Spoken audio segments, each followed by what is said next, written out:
Welcome back to Dragon Age Origins, and I have just noticed you literally cannot see my character.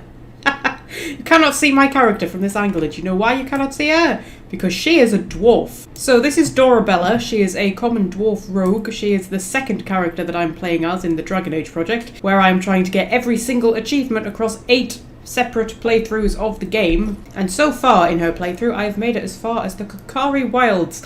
And I thought that I would do a little video as like a walkthrough of the Korcari Wilds. Let's not go too close because wolves are going to attack us if we do that. Yes, we're going to do a little walkthrough of the Korcari Wilds and everything in them, because there's quite a few little quests that are not like major quests, but they're sort of easy to miss kind of quests. And also, I've done this part of the game so many times, I know it like the back of my hand, and it's got to the point that when I get to this point of the game, it's like, oh, I really have to go through this all over again. So I thought, you know what? I'm gonna make a video of it. Sorry, there is a kitten playing with my toes at the minute. Yes, we are also joined by the kittens. There is one currently sitting on my windowsill and the other one is under my chair playing with my toes. So if you hear any noises in the background, it's the kittens. Anyway, shall we get started? So first thing we're going to do is walk around here and get attacked by a bunch of wolves. Yeah, there they are. There's the wolves. So we are playing on normal difficulty. So hopefully we shouldn't find this too strenuous. Although I will say it's been a while since I've played as a rogue. So I'm sort of just like, you know, remembering how to play as a rogue. And we're in those annoying early stages of the game where you're just sort of like figuring your character out. We don't really know her very well yet. If we can get this one from behind. She'll do more with backstab damage, won't she? Yes, if you get behind an enemy, you see that bit there. That sort of black arrowy type bit. If you're kind of in that area when you hit them, you do backstab damage, which is worth more damage. So, you know, there's a little pro tip for you. And there we go. Okay, so first thing we are going to encounter, well, there is a dying soldier over there, we'll get to him in a minute. First thing we are going to encounter is missionary Jogby. Now, it's going to be interesting because I've done this so many times, I just do it on autopilot and I don't actually remember which quest is which, if that makes sense. I'll explain it in a minute, but yes, we've got a new codex entry, letter to Jogby, which I haven't read in years, because like I say, I just do this on autopilot.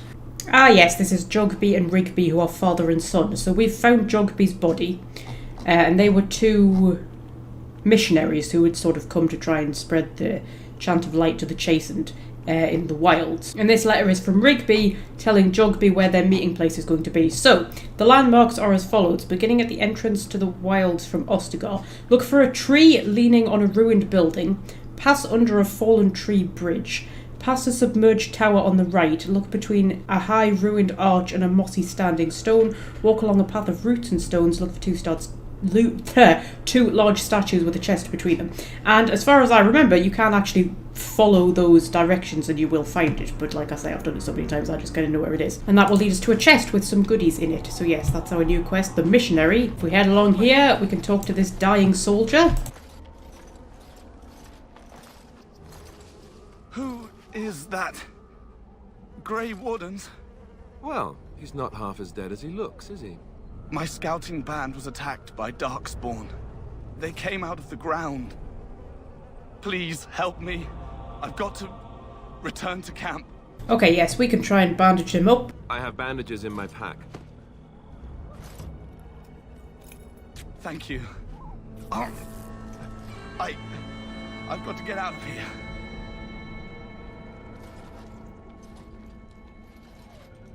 Okay, so we've bandaged him up and sent him on his way. There is no quest there or anything. It's literally just a sort of, you know, ominous thing to try and make us more scared of the Darkspawn. Right, so I think what we are going to do is we are going to do 1 quest at a time. So, if we do the... no, that's not what I wanted. That's what I wanted, codex. Yeah, if we do the Jogby mission first. And I'm actually going to do it following the landmarks. So, look for a tree leaning on a ruined building, pass under a fallen tree bridge, pass a submerged tower on the right. So, tree leaning on a ruined building would be here, I believe, and that is where we will find the wilds flower that you need to cure the Mabari. I should really have started with that, shouldn't I? Yes, there's the kennel master at Ostagar will stop you when you walk past him, and you can help him muzzle a dog that he's trying to treat, and he asks you to find a flower to help you treat the dog, and that is where you find the flower.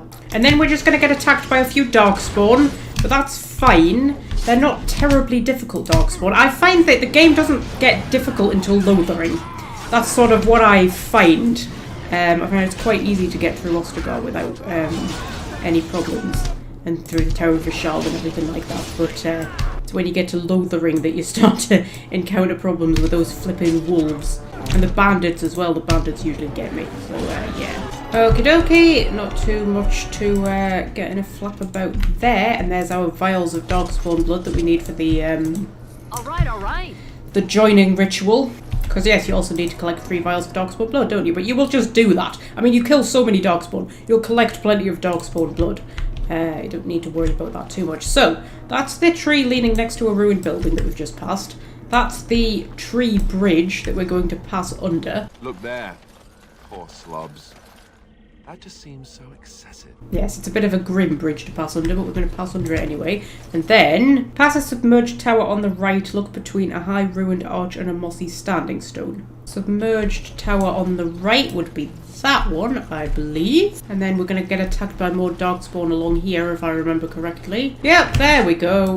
And took care of them nice and easy, which was nice. Nobody's died yet. Usually Sir Jory has died about 12 times by this point. Because he's a bit bloody rubbish, is Sir Jory. Okay, so what are we looking for? A high ruined arch and a mossy standing stone. I think I've wandered way off course here, actually. Here's me trying to be clever following the flipping directions. I mean, when we get to it, I'll know it. Do you know what? Let's just go and kill these Darkspawn. Okay, so this is the camp. Rigby's field journal, we're going to need that as well, aren't we? So that unlocks signs of the Chasind, which we're not going to bother with right at this moment, because I'm still looking for the flipping thing. As it turns out, it's actually so much harder doing this, following the directions, than just sort of aimlessly bumbling around until you find it, because that's what I usually do. Oh, I can hear growling. That means there's going to be some Genlock rogues. There we go. Yes, this happens quite a few times in the Korcari Wilds. You'll hear the growling and the rogues will just sort of appear. Wait, hang on. Would that be the ruined arch and the mossy standing stone? Yes, it is. Right. There we go, because it is kind of quite well hidden. And you can miss it. If you're not looking for it. But that's the mossy standing stone. So it's just like a bit down. So that's the tower. That's the sunken tower. It's literally right in front of it. That's the mossy standing stone, and this is the ruined arch. And then this is the path of roots and stones. I'm just going to drop a save because there's an alpha wolf waiting for us up here. Yeah, so there is 1, 2, 3, 4 wolves and an alpha. Luckily those two are just chilling out of the fight at the minute. They're not interested in coming down and doing out. Which is good, because wolves can be quite nasty. Don't underestimate a wolf.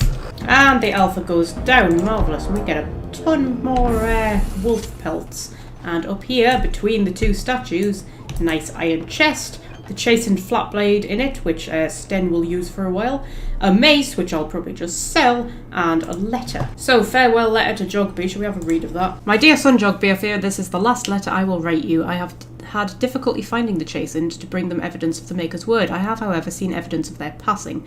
They appear to have left this area in great haste, possibly fleeing the so-called Darkspawn that are rumoured to be gathering in the wilds in even greater numbers. I have left you a weapon and everything else I can spare. I will try to find you once I have found a safe place. I hope that you will be safe. With luck, we will meet again. If you see her, tell your mother I love her and take care of our family. It's quite a sad story, actually. So, we've found Jogby. Jogby's dead. We haven't found Rigby yet, but we did find his journal. We'll get back to his journal, however, because I want to do that quest last once I've explored everywhere. Okay, so this is the way forward. You can tell because it's got all of the Darkspawn stuff on it and, you know, dead people and things like that. But we don't want to go through there just yet because we want to explore the rest of the place first. Also, the game has a real nasty habit of crashing sort of around there-ish. So, drop a save before you go through that way. Okay, so back at the bridge with all the dead people. But this time, instead of going right, we are going to go left, and we're going to loop around this way, past the Darkspawn stuff, because we don't want to head that way yet, up this hill, and here we will find a bunch of Darkspawn battling a bunch of wolves, which is all fine and well. I tend to take out the Darkspawn first, to be honest, because I think the wolves actually pose more of a threat than the Darkspawn. The Darkspawn are usually pretty good at taking out the wolves, so yeah. Ooh, actually this time the wolves have taken out the Darkspawn. Well, there's a turn up for the books. And all of those go down, and then up here on this little sort of... Oh, that's interesting. That's a dead human. I've never noticed that before. We're still in combat because there's more darkspawn over there. But that's Missionary Rigby. We're going to get back to him in a minute. Okay, we've defeated the last of the darkspawn. And if we head up here, there's just a few crates and chests and things for us. Nothing terribly exciting. There's that chest there, which is really irritating if you're not playing as a rogue, because Davith can't open it. And it's just really annoying that he can open some of the chests, but there's some of the chests that Davith just can't open, and it's like, what is the point of giving us a rogue if he can't open the chests? And it's not so much that you want what's in it, because there's never really that much good stuff in locked chests. It's more that you want the experience. I just love getting experience points, and it just really annoys me when I have to walk past a chest and not get the experience from unlocking it. Okay, Missionary Rigby next to what looks like a bandit, or maybe a Chasind, actually. He was probably killed by the Chasind, wasn't he? Rigby's last will and testament, so have a little read of that. To whoever finds this note, this is the last will and testament of Rigby the missionary, proud speaker of the Maker's word. I have come to the wilds to speak the chant, but I fear I will die here at the hands of the darkspawn. I leave all that I came with to my wife Jetta. Should the reader of this note feel charitable, I have buried a sealed lockbox in our camp, nestled in a Tvinda ruin in the western reaches of the wilds. It is my will that this lockbox finds its way to my wife in Redcliffe, and that it is still sealed shut when it reaches her. To my wife and son, I apologise that my work has taken me from you, but I know that I die in service to the Maker. So, this is what became of Rigby, and poor Jogby is dead as well. So, we've already found their camp. Their camp is way over here. That's a Chasind trail sign. We'll get to that in a minute. Okay, so if we come back to the camp and we hit the tab button, we will find a hidden cache in the campfire. You rummage around in the rubble and find Rigby's secret cache. Inside is an iron lockbox sealed with wax. So, you can open the lockbox and keep the contents, at which point I believe it's a necklace that you can sell. Like, it doesn't have any powers on it or anything, I don't think. You can just sell it, and I don't think it's worth that much money. Or you can keep it sealed and you can take it to Jetta, who you will find in the Chantry in Redcliffe. Now, normally on my playthroughs, I would just take the lockbox to Jetta, because like I say, the necklace that you get isn't really worth that much. However, for roleplay reasons, I am roleplaying as a common dwarf who has spent her entire life in Dusttown as a castless dwarf, being treated like shit, having to work for crime bosses and things like that. And while I'm not going to roleplay her as like an evil character by any stretch of the imagination, she has a sort of streak of immorality to her, just basically based on her upbringing. I'm not going to go into too much more detail here because this isn't her full character evaluation video like I did for Constance. But I'm going to enjoy doing that one because she's going to be quite the character, is Dorabella. But anyway, yeah, she's going to open the lockbox and keep the contents. So we're going to find out exactly what is in there because it's been so long since I've done it. I think it's just a necklace, right? You open the lockbox, inside is an amulet and a note from Rigby. Okay, so items received. Oh, that's interesting. It actually goes into quest items. Huh, I wonder if I can't sell it then.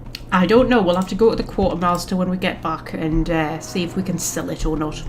Anyway, that leaves us with Chasind trail signs. So, yeah, so that journal of Rigby's that we found basically just states that the Chasind have hidden signs and markers and things that point to secret caches that they have, and he's found evidence of one near here. So, you are going to need the tab button for this because it's a nightmare without it. I don't know what the equivalent is on console. I'm assuming that on console you have some way of like highlighting things that can be clicked on because this would be impossible without it. So, if you look on your map, the Chasind trail signs are going to be marked on your map like as you find them. So we're going to activate this one and then the next one will pop up, right? So it's best to leave this quest until after you've like explored the whole thing. So we start with this one at Rigby's camp. And yeah, you would never find that without the tab button because it's such a small area that you can actually click on. So that activates that one. And then the next one is going to pop up right behind us. So head back through the camp and it's up on that hill up there. Just activate that one. And then there's two more that have marked on. So there's one down that way.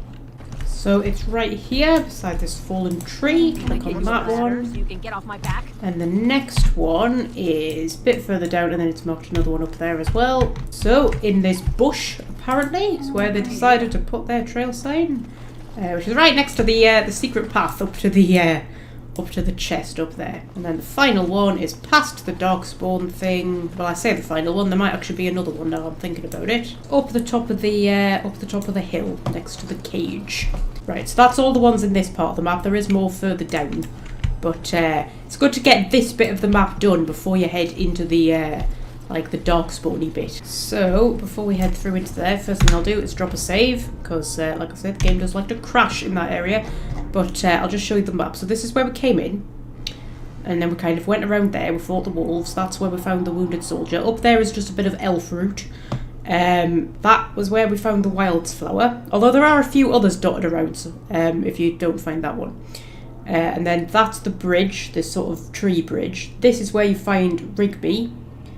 This is Rigby's camp, and then down here is the sort of secret path up to the chest. And now if we head on in through the darkspawn bit. Okay, so there is an emissary up there, and he is a complete and utter arsehole, because he is going to run back across that bridge and not actually let you properly attack him. And this is annoying for several reasons, because on the other side of that bridge, not only is there a shit ton of darkspawn, there is also a lot of traps. But also what's going to happen once we get close is there are going to be a bunch of genlog rogues are going to run in from over there. So what we are going to do is we are going to hold position on so those lots stay where they are. I don't know why I tried to dodge that, because mage staff attacks can't actually miss. Yes, there's those genlocks who are about to appear. So I just want to get close enough to him to make him run away. Don't launch a fireball at me. He got caught in his own fireball. That's hilarious.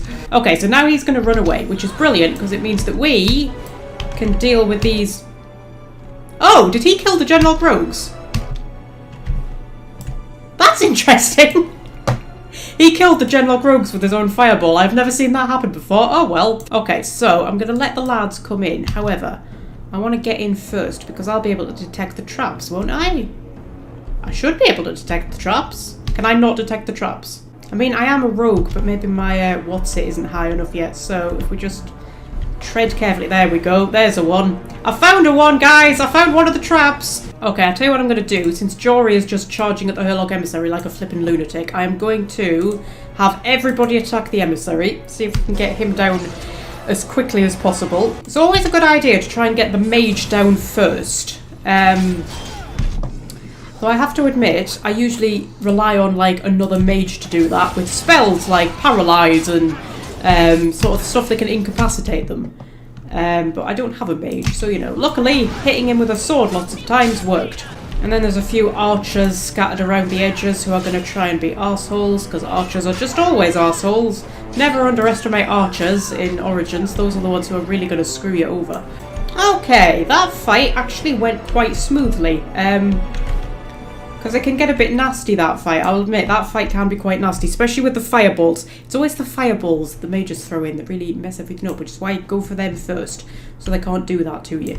Right, now we've dealt with them, there's a dead soldier over there, we'll worry about him in a minute. So if we head back across the bridge, because there's another Chasind trail sign over here, and they're just going to trigger all the traps that I can't detect for some reason. Anyway, we activate this trail sign, and that actually quick kicks off the quest, because it's not a quest at that point. Which I think is why it's really easy to miss. I mean, I missed it on at least my first 5 or 6 playthroughs, I would have thought. Because I wasn't a big one for reading the codex. And then one day I started a playthrough and I actually read all the codex entries, and that was when I found out about it. Because yes, it's just sort of a thing that you read in Rigby's journal, but it doesn't actually become a quest marked in your journal until you find that last sign, because that one tells us where the cache is. So, if we head on in here, there is the Chasind cache. However, we're going to get attacked by some genlog rogues in this here clearing. And there's another one of the wilds flowers, so there's plenty of them dotted around if you don't find the first one. There they are! And once we've dealt with them, we just go and get the Chasind cache, which has some good stuff in it, actually. Got some stuff we can sell. It's got some nice Chasind robes, the Thane helmet, the wilds bow, the Chasind crusher, blah blah blah. Okay, now there is a dead soldier over here, and if we loot his body, we will find a pouch of ashes and an excerpt from local myths and legends, which gives us a new codex entry. So, a pinch of ashes, torn from a book on local myths and legends. The Korcari Wilds are rife with legends and myths that have amazed and confounded scholars since the fall of Ostagar in ancient times. One such mystery lies behind the tale of Astia and Nabuna, Two young lovers who lived in Ostagar. The legend says that Astia grew up in the company of Gazarath, a spirit of the earth bound to an overhang on the bank of a lake in the Korcari Wilds. Gazarath began to fancy her, and they spent much of their days together, talking and laughing. Over the years, however, Astia became a woman and began to seek the company of men. When Astia met Nabar, the two fell in love, and Astia hoped to bring her lover to see her spirit friend. But the spirit, angered and jealous, bade her begone. Gazarath told her that she would never see it again until she brought her lover's ashes and sprinkled them over their spot. Astia was horrified and she fled from the enraged spirit, but she began to miss Gazarath, and on the day Nabar, whatever, asked her to marry him, she cut her beloved's throat, burned him, and brought his ashes to Gazarath, knowing that their marriage would forever see her ties to her dear spirit friend. There are legends among the Chasind that Gazarath still haunts the lake, and that those who sprinkle the ashes of the deceased over the right spot can summon the spirit in memory of the contract with its beloved Astia. Gazarath will grant a single wish and then vanish, never to be heard from again. A note is scribbled in the margin beneath the page. Marcus, I think this is real. If you take the ashes I gave you and scatter them over a pile of rocks on an overhang overlooking that half-sunken definitive dome, maybe Gazarath will appear and give you a wish. If the battle takes you there, I think it's worth a try. So, as you can imagine, that did not go entirely according to plan. Although this guy was a soldier in the army, and considering he died, like, amongst the rest of the soldiers, it's probable that he didn't even get to actually attempt the whole ashes thing. However, if you head just a little bit up the hill, here is a pile of rocks, and if we just save the game, because, as you can imagine, Gazarath is not going to appear and grant us a wish. So, sprinkle more ash on the pile of stones. And there is our enraged spirit. So, I know he's got like a big scary orange name and everything, but I'll be honest, I've never found him to be too difficult to defeat. Mostly so long as you pile everybody in. I mean, his health goes down quite quickly, and he doesn't really seem to do that much damage. If anybody's going to die, it's going to be Jory, because Jory always dies. Yeah, he's going down nice and quickly. And Jory is on the floor, I'll admit, Jory is on the floor. But, we might actually win before Jory dies. Oh, Jory just died. He just died from being set on fire, but yes, Gazarath doesn't actually pose that much of a problem for you. And he has some chainmail on him, and then he has a second pile of rags that has the Enchanter's Footing, which I will probably give to Morrigan. And then you're going to run into these Darkspawn just before you get to the tower. But they aren't too much of a problem either. I mean, there is a Hurlock Alpha. I think, actually, if we all attack the Hurlock Alpha, try and get him down nice and quick. We're going to lose Jory, I think, but I'm not going to waste one of my health potions on him. I will waste one on myself, but if we get the alpha down, there we go, and then the others should drop like flies after that. Right, that is them taken care of. The Warden's cache is in there, but I'm just going to have a little backtrack, just to make sure I haven't missed anything. No, this just takes us back to the battlefield where all the dead soldiers are. It's just because there's like... So that's the path up to the pile of rocks where you sprinkle the ashes. Alright, and then it kind of loops around and takes you to the tower. So there's this whole path here that you just kind of bypass, but there's nothing on it. So, this finally brings us to the Warden's cache. We can have a little peek up here. There's nothing up here as far as I can remember. No, nothing up here. So, go and examine the cache.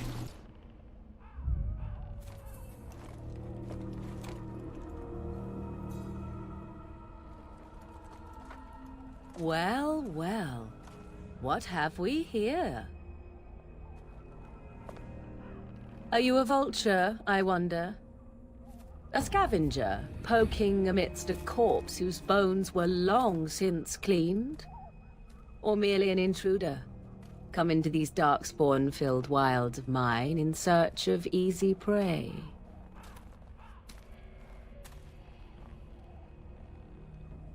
What say you, Scavenger or intruder? She have one of the best entrances of any character ever.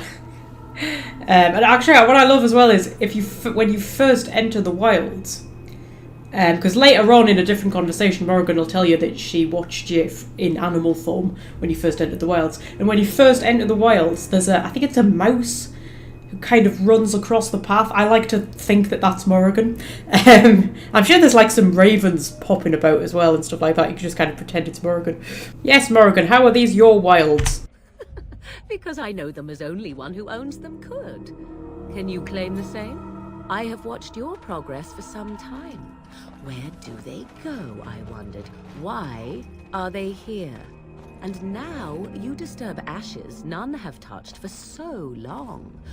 Why is that? Don't answer her. She looks chastened, and that means others may be nearby. Oh, you fear barbarians will swoop down upon you. Yes, swooping is bad. She's a witch of the wilds, she is. She'll turn us into toads. Witch of the Wilds. Such idle fancies, those legends.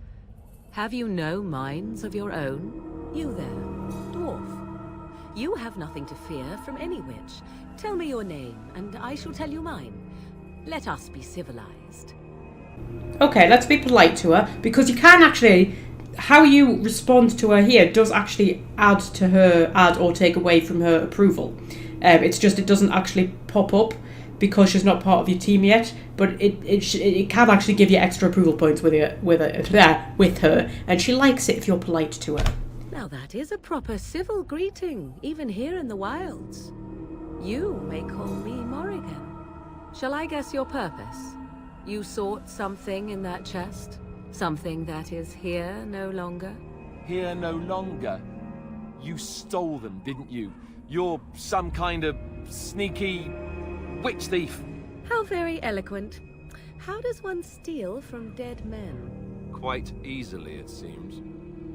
Those documents are Grey Warden property, and I suggest you return them. I will not, for 'twas not I who removed them.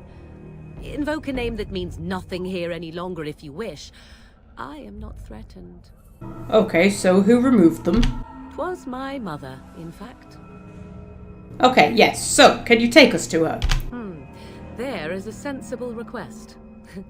I like you. I'd be careful. First it's, I like you, but then zap. Frog time. She'll put us all in the pot, she will. Just you watch. If the pot's warmer than this forest, it'd be a nice change. Follow me then, if it pleases you.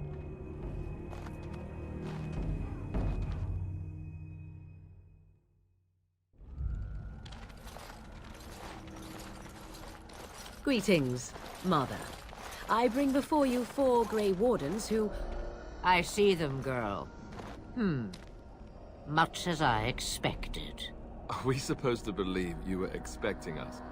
You are required to do nothing, least of all believe. Shut one's eyes tight or open one's arms wide. Either way, one's a fool. She's a witch, I tell you. We shouldn't be talking to her. Quiet, Dareth. If she's really a witch, do you want to make her mad? There is a smart lad. Sadly irrelevant to the larger scheme of things, but it is not I who decides. Believe what you will. And what of you? Does your dwarven mind give you a different viewpoint? What do you believe? Yeah, so this is the point where we meet Crazy Janeway. I have a personal headcanon. I like to think that this is actually Janeway, only it's like an alternative universe Janeway where she didn't get back to the Alpha Quadrant, and instead she just sort of somehow ended up separated from the rest of the crew and stranded on this strange planet where there's like magic and demons and stuff like that, and she made a deal with a demon to try to get her back to the Alpha Quadrant, but then that demon just like took over her head and now she's Flemeth. That's my personal headcanon, and you can't tell me I'm wrong. Anyway, yes, I'm no fool if that's what you're asking. Oh, if you must protest so quickly, perhaps I need not ask. So much about you is uncertain, and yet I believe. Do I? Why, it seems I do. So this is a dreaded Witch of the Wilds. Witch of the Wilds, huh? Morrigan must have told you that. She fancies such tales, though she would never admit it. Oh, how she dances under the moon. They did not come to listen to your wild tales, Mother. True, they came for their treaties, yes? And before you begin barking, your precious seal wore off long ago.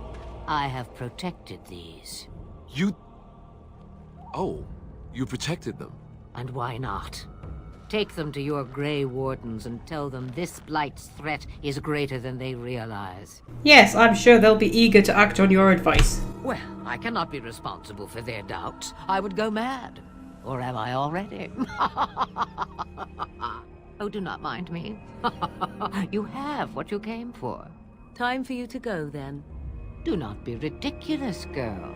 These are your guests. Oh, very well. I will show you out of the woods. Follow me. Okay, so now we are back at camp. You just can't see me because I'm too short. Yes, we're now back at camp. So the first thing we are going to do before anything else is we're going to go and talk to the kennel master, because if you're not careful and you go and talk to Duncan too soon, you can end up kind of missing this, and you never get to give the flower to the Mabari. Also, there's a note in there I've just noticed. Got me a codex entry on dogs in Ferelden. Yeah, so like come to the kennel master straight away, because otherwise you can just end up missing this, and then you don't get to give the flower to the Mabari, and then you never get a Mabari. The Mabari's stable for now, but not improving.